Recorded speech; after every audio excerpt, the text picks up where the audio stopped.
Φίλες και φίλοι, γεια σας. Στο σημερινό μάθημα θα μάθουμε πώς μπορεί να στείλουμε ένα μήνυμα μέσω του portal του Δήμου Ασπροπύργου www.asproprygos.gr.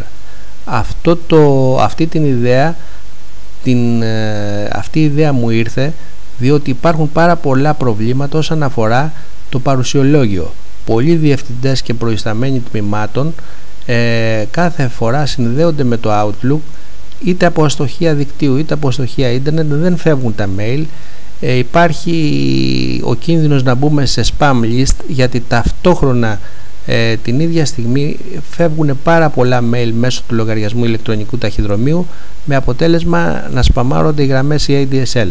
Προτείνω τον εξής απλό τρόπο, να στέλνετε τις παρουσίες, απουσίες, δεν ξέρω τι ακριβώς στέλνετε, μέσω του www.asproprygos.gr. Για να δούμε ποια είναι η βασική ιδέα. Ανοίγουμε την ιστοσελίδα του Δήμου Ασπροπύργου. Πάμε στην επικοινωνία.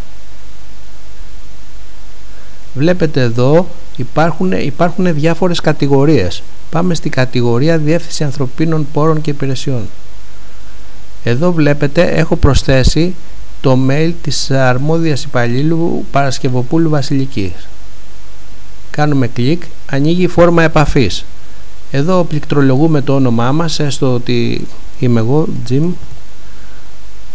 Μπορεί να είναι ο προϊστάμενος κάποιου τμήματος ή ο υπεύθυνος του κάθε τμήματος. Εδώ είναι η διεύθυνση ηλεκτρονικού ταχυδρομείου, η διεύθυνση του αποστολέα. Εγώ βάζω τη δικιά μας, του help desk.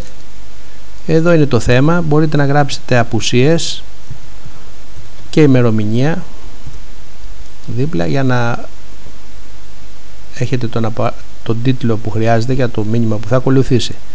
Εδώ που είναι το μήνυμα τώρα, δεν έχω βάλει περιορισμούς στη σχεδίαση όσον αφορά τους χαρακτήρες που θα περιέχει το μήνυμα, οπότε μπορούμε με ένα Word, συνήθως στο Word αυτό έχω φτιάξει ένα τεστ, θα είναι οι παρουσίες, δηλαδή η φόρμα που έχετε για τις παρουσίες. Φυσικά δεν μεταφέρει φόρμα και φωτογραφίες. Κάνουμε μια αντιγραφή και πάμε στο μήνυμα και κάνουμε μια επικόλληση. Βλέπετε, περάστηκε όλο το έγγραφο μέσα εδώ. Λοιπόν, τικάροντας αυτό εδώ το τετραγωνάκι, έρχεται και αντίγραφο στον λογαριασμό του mail του δικού σας, εκτός την Παρασκευοπούλου Βασιλική που θα πάει. Πατάμε αποστολή μηνύματος.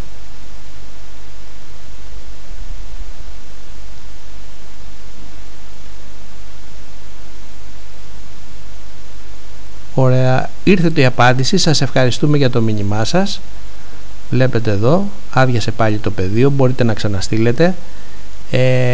Για να τσεκάρετε αν έφυγε το mail και πήγε στην Παρασκευοπούλου Βασιλική, τότε θα δείτε και το λογαριασμό το δικό σας, τον οποίο θα έχει έρθει το αντίγραφο. Οπότε αυτή είναι και η απόδειξή σας. Τόσο απλά, και αποφεύγετε όλο το traffic που δημιουργείται στο δίκτυο του Δήμου Ασπροπύργου λόγω της μεγάλης κίνησης. Ευχαριστώ πολύ, θα τα πούμε σε κάποιο άλλο μάθημα.